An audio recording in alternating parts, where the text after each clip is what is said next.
Salut les chasseurs. Alors aujourd'hui on se retrouve pour une nouvelle vidéo de chasse sous-marine. Donc du coup sur cette première séquence, on peut observer cette vieille varech. Donc c'est une espèce de mérou assez commune aux Antilles françaises. C'est une espèce carnivore et vous pouvez observer qu'elle a ce camouflage vert. Donc c'est une espèce qui vit principalement dans les herbiers. Donc, sur cette séquence, on peut apercevoir cette magnifique carogne franche. Donc, elle n'est pas très grosse, mais je décide de la prendre quand même parce que lors de ma chasse, j'ai pas vu grand-chose. Donc, je la prends et elle ne bougeait pas car elle se faisait nettoyer la bouche par un autre petit poisson. Donc, regardez-moi la puissance de ce petit poisson quand même, hein. C'est vraiment incroyable. Regardez, c'est limite, il emporte la flèche. Donc, pensez toujours à abréger les souffrances du poisson. On plante la dague. Moi, je la plante dans l'œil, mais en direction du cerveau, pour ne pas qu'il y ait de traces d'achèvement ou quoi que ce soit. Donc, pour ne pas abîmer mon poisson, je préfère l'achever comme ça. Donc, sur cette séquence, on peut observer sur cet amas de chêne qui a été colonisé par quelques petits coraux et quelques petites algues, un banc de poissons soldats. Donc, ils sont pas craintifs. Donc, ce sont les petits poissons rouges avec les gros yeux noirs. Ils sont mignons, mais faut faire attention quand vous les prenez. Parce que, comme son nom l'indique, c'est un poisson soldat, il a des pics de partout. Et c'est très désagréable de se faire piquer par ce poisson. Donc là, on peut observer ce petit banc d'alevin en surface. Donc je ne sais pas c'est quoi comme alevin, comme espèce. Mais voilà. Donc là, on voit ce petit banc de rouget, le rouget barbet, ou barbarin, communément appelé dans les Antilles françaises. Donc ils sont souvent suivis par les carangues, qui elles aussi profitent de ce ménage pour se nourrir. Donc je décide d'aller les voir de plus près. Et soudain, mon instinct me dit de regarder au loin. Et je vois un barracuda. Donc je me dis, bon, je fonce vers lui, je vais essayer de le prendre. Et du coup, lui, il comprend tout de suite que je veux le tirer. Il reste hors portée de tir. Et du coup, au dernier moment, il fait un rush incroyable et il part. Malheureusement, le barra, ce sera pour une autre fois.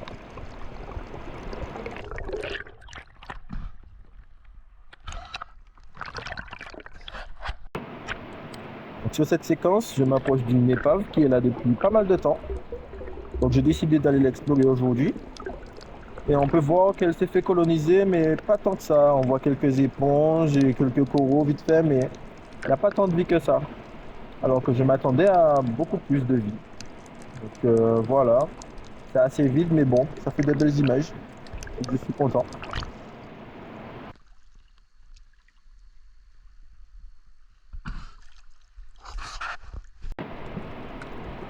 Donc sur cette scène, j'essaie d'attraper cette petite sarde, mais elle est trop petite. Donc bon, j'essaie de l'aligner tout de même, mais je ne vais pas déclencher de tir. Donc c'est un poisson très craintif. Une fois qu'il se sent visé, il va fuir. Bon, au début, il va pas fuir rapidement, mais on le sent sur le qui-vive.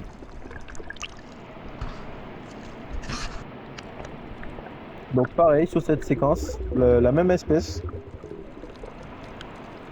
mais je ne vais pas déclencher le tir car ils sont trop petits. Donc il faut savoir que ce spot, c'est le spot sur lequel j'ai fait mes débuts. Donc j'ai voulu y retourner par pure nostalgie. Puis bon, je me rends compte que c'est beaucoup plus vite qu'avant. Donc là, on peut apercevoir quatre, trois ou quatre pélicans posés sur les rochers. Donc ils sont là puisque les marins pêcheurs ont fait un coup de filet le long du rivage. Et donc du coup, les poissons qui n'ont pas gardé, ben, ils les ont balancés en mer et les pélicans sont venus se nourrir avec les poissons morts et tout. Donc sur cette séquence, pareil, des petits poissons, des petites carangues franches que j'essaie d'aligner. Mais là encore, elles sont trop petites, donc je ne tirerai pas. Donc la petite langouste. Vous avez vu comment elle était cachée? Elle était cachée dans un petit terrier sous les algues. Et sur ce spot, c'est assez fréquent. Je les trouve souvent sous les algues dans un petit terrier. Donc là, je me dis, bon, elle est petite, mais je vais essayer de l'attraper à la main pour m'entraîner. Donc du coup, je reprends mon souffle.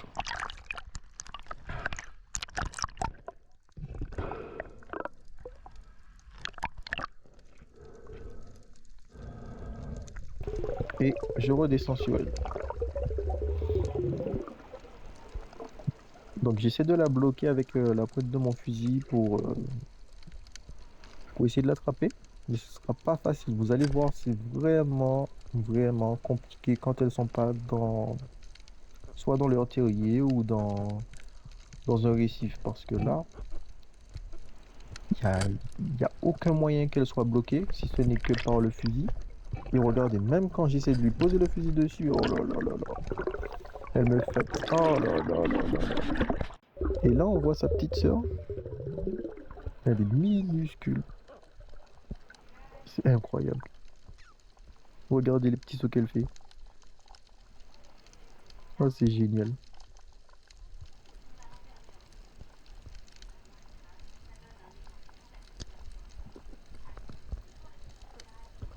Donc du coup, là, je suis tombé sur une anecdote. Il a été mis ici par les enfants qui pratiquent la voile dans le secteur. Donc ils ont été accompagnés par leur moniteur afin de pouvoir mettre en place ce banc de pierre pour que la vie se développe. Et regardez, ça a bien fonctionné parce qu'on voit que l'amas de roche a été colonisé par les algues et les poissons. Donc, c'est une belle avancée. C'est une bonne initiative. C'est toujours ça de prix pour aider la planète. Et je tiens à préciser qu'ils ont transporté les roches, bon, peut-être pas une à une, mais juste avec les voiles. Donc c'est vraiment très belle, un très beau geste, c'est une très belle initiative.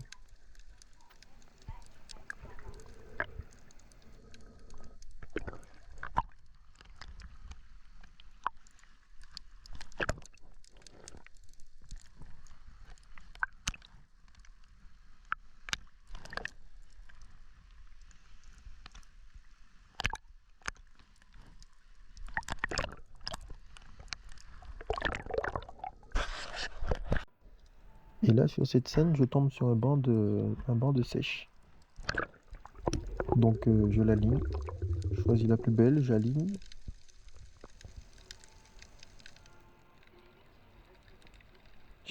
et je tire. Donc voilà, là je l'ai prise. Par la suite, je me suis rendu compte qu'elle était pas si grosse que ça, mais bon, c'est le début de la saison. Et puis voilà, j'espère en trouver d'autres par la suite. Donc pour achever les sèches, elles ont un nerf qui passe de leur tête jusqu'au cône. Et donc pour l'achever, il faut placer le couteau à la pointe du cône, à la base du cône, et l'enfoncer en direction de l'intérieur du cône. Et elle va blanchir immédiatement. Voilà. Et une fois qu'elle a blanchi, c'est qu'elle est morte. Donc il y a plusieurs méthodes, notamment celle de planter le couteau entre les deux yeux, et ça fonctionne, c'est radical.